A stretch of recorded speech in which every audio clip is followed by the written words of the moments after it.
อดรถอยู่นะรถแบบเดี๋ยวจะให้เบิ่งความใสของน้ำเนาะเอาจะโหซับให้ขึ้นลงไปเลยเนาะมาเบิ่งว่าน้ำมันใสจังใด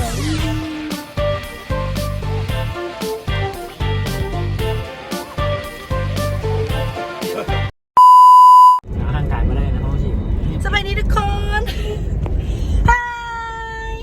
กินอยู่นะเบาๆล่ะเจอกันอีกแล้วเนาะกับช่องปูเป้ชแนลสมาตอนนี้พวกเรากำลังเดินทางไปบีบี วงเวียนเดอะบลาไปวงเวียนเนาะไปวังเวียงนั่นเองซึ่งว่าเป็นการไปที่บ่ได้มีการเต็มตัวเนาะแล้วก็จับจูดกันไปแล้วก็กำลังสิไปหับหมู่อีก3คนเนาะที่ว่ากับบ่อยากไปดอกแต่ว่าสิเอามันไป กองทัพต้องเดินด้วยท้องกะห้องท้องไปก่อนแล้วก็เดียวกะไปเจอกันที่วังเวียงออกรถกะค่ำแน่เนาะมื้อนี้ฮอดพุ่นกะสิประมาณ 9 โมงเพราะตอนนี้ 6 โมงแล้วเจอกันอยู่วังเวียงนะจ๊ะความบ่ได้เตรียมตัวเนาะก็คือว่าเราต้องได้มาแวะซื้อขนมผง อยู่มินิโซเนาะเป็นการไปวังเวียงที่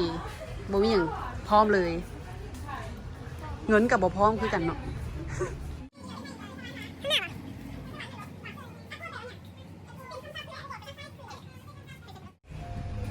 ได้ไปเลยอันหนึ่งไปจ่ายตังค์กันจ้า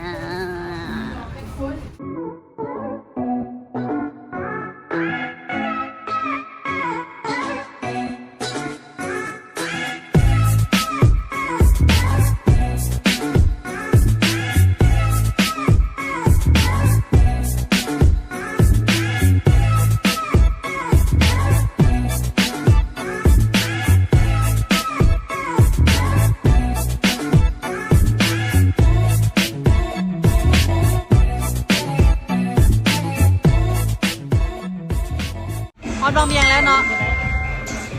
ตอนนี้เขาลงเมียงแล้วแต่ว่าเอาเครื่องลงอยู่เดี๋ยวเขาจะเข้าไปซากุระว่ะเดี๋ยวจะเข้าไปซากุระเอาเครื่องไปลงก่อนแล้วเขาอาจจะเอาเครื่องไปไว้เนาะที่แถวนี้แหละเพราะตอนนี้ยังไม่ทันได้เช็คอินที่ใส่เรือตอนนี้พวกเขาอยู่ที่พักแล้วอันนี้จะเป็นทางด้านนอกเนาะแต่ว่าตอนค่ำมันสิบ่เห็นแต่เขาจะว่าตอนเช้าวิวสิงามหลายมันเสียนภูผาเนาะเป็นโรงแรมทวีสุขตัวนี้จะเป็นเตียงคู่แต่มันจะเกิดให้เราเลยเว้ยสปอนเซอร์มันมีสปอนเซอร์เนาะอยากโฆษณาเพราะอย่างเพื่อใครอยากมาพักอยู่นี่ก็มาได้ห้องกว้างขวางและที่สำคัญก็คือราคาถูกพร้อมราคาถูกแล้วห้องน้ำก็กว้างอีกเนาะราคา150,000 กีบเนาะตัวนี้จะเป็นเตียงคู่ตอนเช้าวิวทั้งนอกสีงามหลายแต่ว่าเดี๋ยวมื้ออื่นสิมาถ่ายให้เบิ่งเนาะเพราะเขาจะว่าสั้นนี่เป็นสั้นที่เห็นภูผางามหลายตัวนี้เป็นชั้น3มื้ออื่นมาเบิ่งวิวน้ำกันแต่ว่าตอนนี้เฮาสิไปซากุระบ้าเนาะเป็นสถานที่ที่ว่าทุกคนมาวังเวียงต้องไปซากุระบ้าเนาะแล้วก็ที่สำคัญต้องกินโทนิมิกพร้อม เพราะว่ามาซากุระบ้าเนาะจะเห็นบูธโทนิมิกอยู่ข้างหน้าเนาะต้องแวะก่อนเนาะบูธโทนิมิกค็อกเทลของพวกเรานั่นเองเนาะเดี๋ยวพวกเราสิไปยามซากุระบ้าเพราะว่าอย่างบ่ได้มาบางเวียงโดนแล้วเนาะตอนนี้อยากจะไปปลดปล่อยแฮงเดี๋ยวเราไปเจอกันที่ซากุระบ้า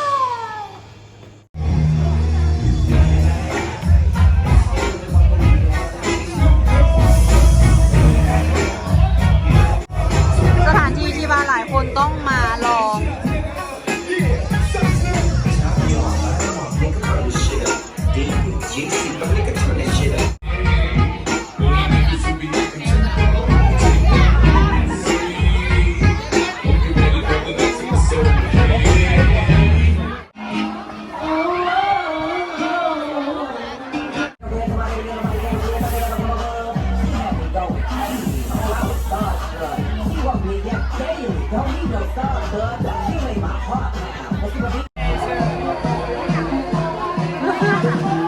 A few minutes later Morning ทุกคนถ่ายจากมุมหน้าห้องเนาะวิวโคตรดีเลยมาบางเวียงพลาดบ่ได้ก็คือต้องได้มากินโรตีบางเวียงเด้อทุกคนเมนูหลากหลายให้เรื่องเนาะเลือกเอาเลยว่าจะกินห้านใด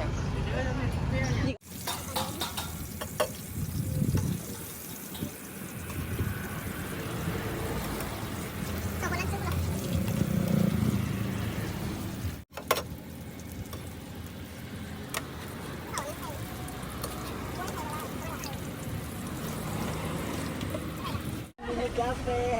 โรตีบางเวียนผู้ใดมาบางเวียนก็ได้มากินเนาะเพราะว่าอย่างมันเป็นซิกเนเจอร์อันนี้สิเป็นรสกล้วยช็อกโกแลต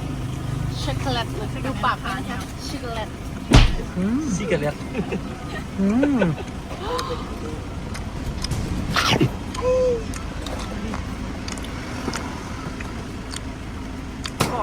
กรอบนอกนุ่มใน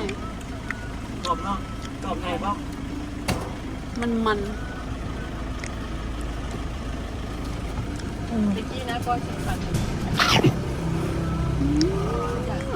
อีกรสหนึงนะตัวนี้เป็นกล้วยไข่ธรรมดาเป็นจะว่าจะไหนก่อนเป็นออริจินอลนะตัวนี้เนาะตัวนี้มันจะมันต่างแต่ว่ามันมีช็อกโกแลตมาใช่ปะกล้วยเต็ม ชิมเอาบุคคาเลยชิมเอา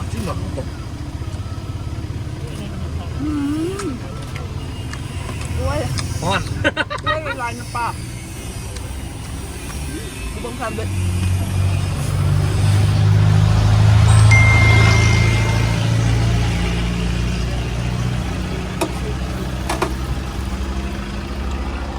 เอา ตอนนี้ผมต้องตัดออกด้วยเอาเข้าเลยตัวนี้เอา รสกล้วยแซ่บเด้อหอมมันหวานทำยังไง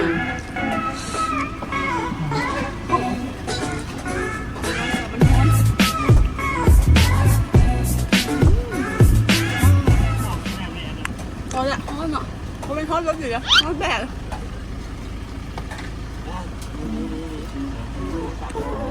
แค่นั้นแหละ ไข่แม่ ใครเสียคูอี ลิง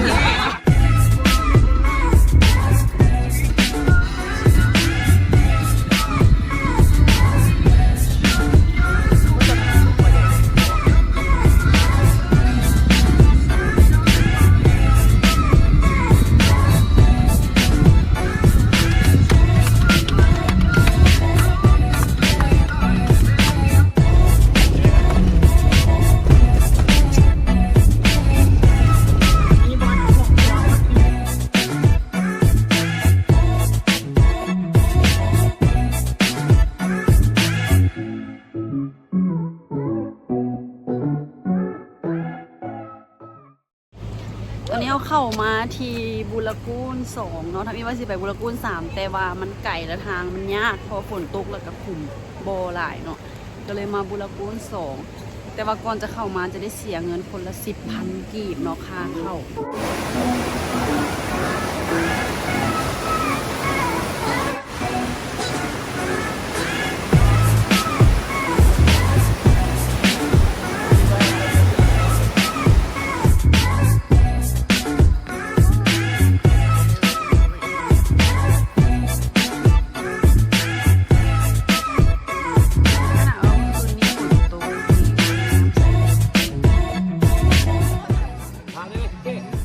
บ่ได้เล่นกับมานั่งเบิ่งงูเล่นเนาะ ใครมาครับเนี่ย อยากเล่นน้ำเด้แต่เล่นบ่ได้โอ้ยเอาขาจุ่มเอาพอมีแฮงเนาะ ครับแด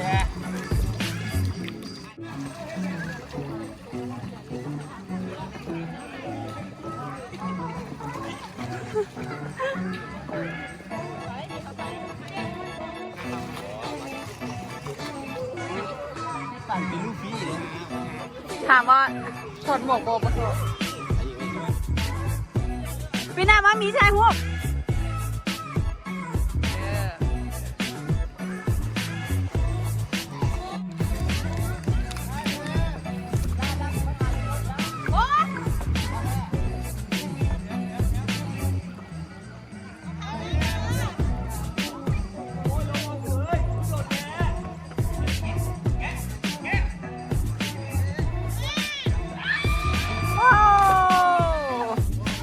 เดี๋ยวจะให้เบิ่งความใสของน้ำเนาะเขาจะโฮสต์ซับให้จุ่มลงไปเลยเนาะ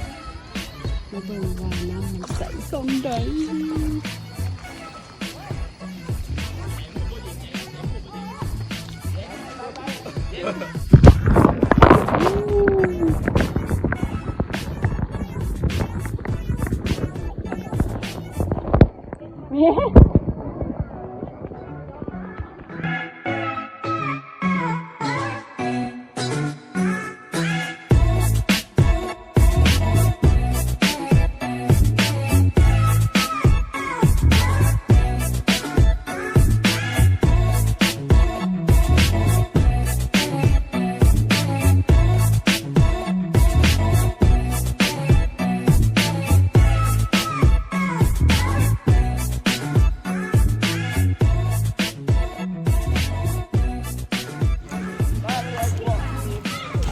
ขนาดฝนตกนั้น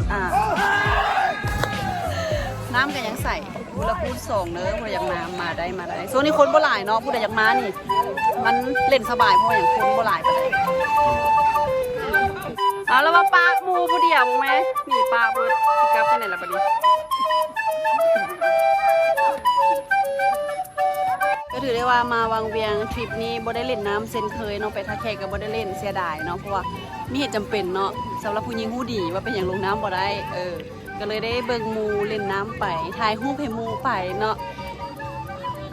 ช่วงนี้ผู้ใดที่อยากมาบางเวียงนี่มาได้เพราะว่ามันเป็นช่วงที่หลังโควิดเนาะคนก็ยังบ่ทันได้มีคนชาวต่างชาติเข้ามาหลายก็เลยว่าเวลาที่เขามาเล่นน้ำมันก็สิมีแต่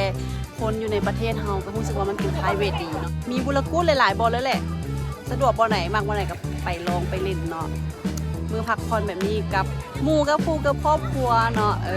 สำหรับทริปนี้กับบุมีอย่างหลายเนาะก็มาทายเป็นบล็อกเนาะสำหรับมาบางเวียงแบบบ่ได้ตั้งตู่บ่ได้เตรียมตู่อย่างเลยเนาะจับจูดมาเลยก็สิประมาณนี้แหละเนาะเอาไว้คลิปหน้าสิท้าไปใส่กะคอมเมนต์มาได้เนาะว่าอยากให้คลิปหยังเนาะแต่ว่าสำหรับคลิปนี้ก็สิจบเพียงเท่านี้เนาะแล้วก็